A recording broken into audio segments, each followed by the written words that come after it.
Halo teman-teman, kami ucapkan terima kasih untuk teman-teman dari Grobogan, Purwokerto, Halmahera, Makassar, Bogor, Wonogiri, Pandeglang, Lampung Tengah, Demak, Kulon Progo, Jember, Pati, Bandung, Bekasi, Batam, Pasuruan, Dompu, Ciledug Tangerang, Lampung Tengah, Kertosono, Jambi, Bima, Medan, Gresik, Probolinggo, Kedah Malaysia, Banyumas serta Sumatera yang telah setia menyimak video sebelumnya.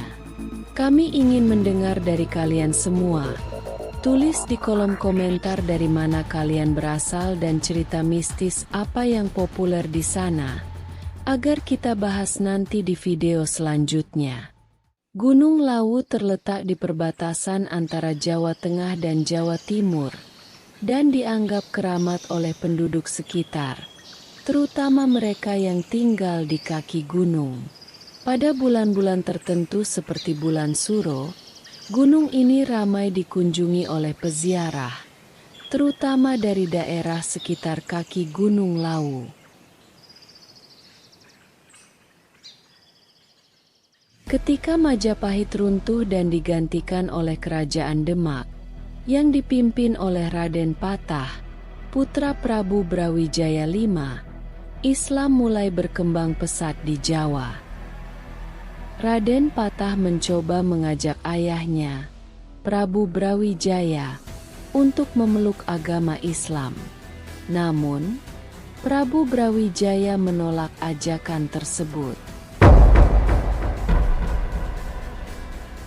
Tidak ingin berperang dengan anaknya sendiri, Prabu Brawijaya melarikan diri, dikejar-kejar oleh pasukan Demak.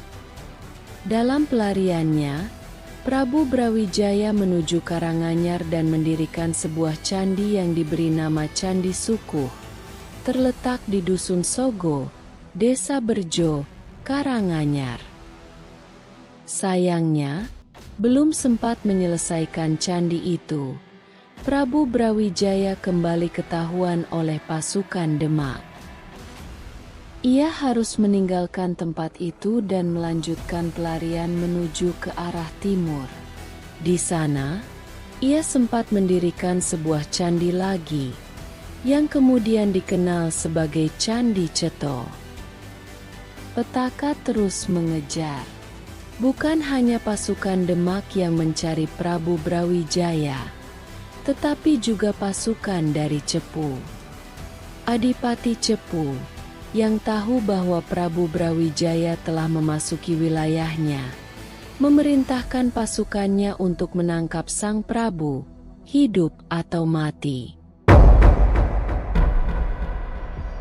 Dalam pelariannya menuju puncak Gunung Lawu, Prabu Brawijaya mengeluarkan sumpah terhadap Adipati Cepu. Ia bersumpah bahwa siapapun dari daerah Cepu atau keturunan langsung Adipati Cepu yang naik ke Gunung Lawu akan celaka atau bahkan mati. Sumpah ini masih dipercayai hingga kini, membuat penduduk Cepu yang ingin mendaki Gunung Lawu merasa takut dan cemas akan kutukan itu.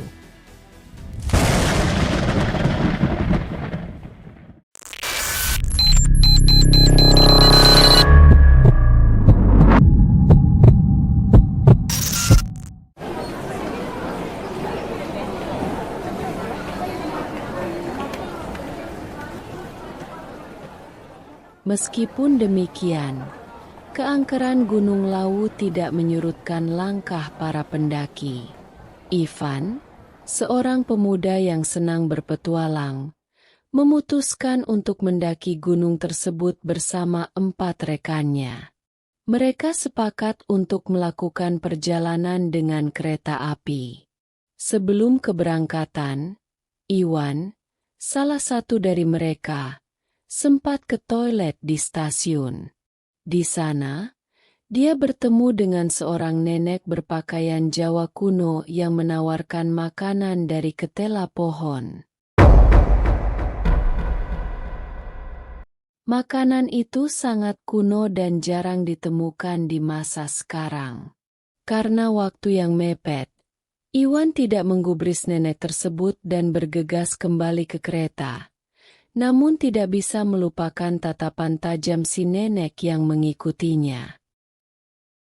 Di dalam kereta, mereka saling bercerita tentang pengalaman unik selama mendaki gunung. Ketika mereka tertidur, tiga teman Iwan mengalami mimpi yang sama-sama aneh dan mengerikan. Salah satu dari mereka bermimpi melihat kabut tebal mengitari Iwan hingga ia menghilang dalam kabut yang semakin pekat.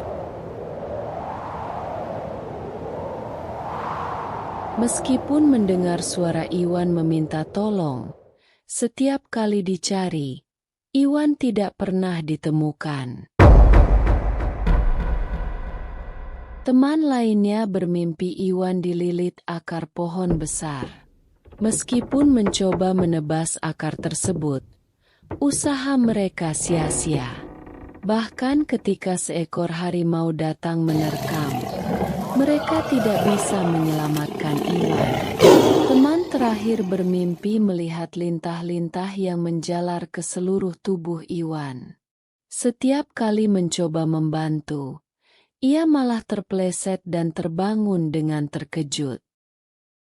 Ketika mereka tiba di stasiun tujuan, mereka berhenti di sebuah kedai kopi untuk menceritakan mimpi-mimpi tersebut. Salah satu dari mereka merasa ada yang tidak beres dan mengajak untuk mempertimbangkan ulang pendakian.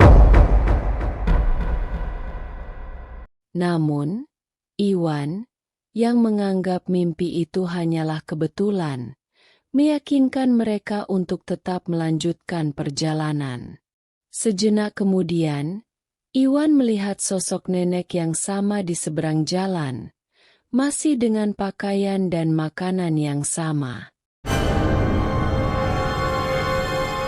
Iwan merasa ada yang aneh. Bagaimana mungkin orang yang sama berada di dua tempat dalam waktu yang singkat? Pandangannya buyar ketika mobil charteran mereka datang. Mereka berlima pun naik dan melanjutkan perjalanan menuju pintu pendakian Gunung Lawu melalui jalur Candi Ceto. Perjalanan menuju puncak melalui jalur Candi Ceto, Candi Ketek, Pos 1, Pos 2, hingga Pos 3 berjalan lancar tanpa hambatan. Mereka beristirahat sejenak dan melanjutkan perjalanan menuju Pos 4 setelah melaksanakan salat maghrib.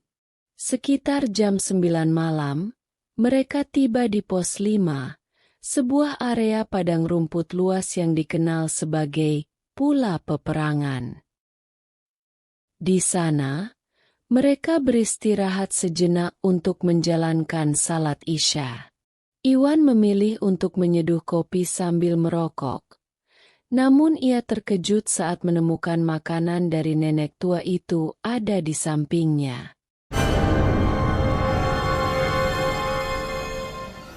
Perasaannya mulai tidak enak.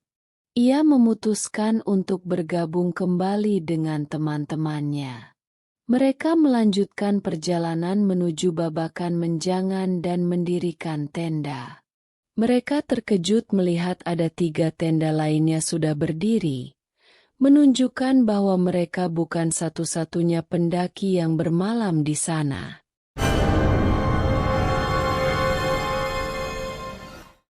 Setelah tenda selesai didirikan, mereka segera beristirahat. Di tengah malam, Iwan terbangun oleh suara ribut di luar tenda.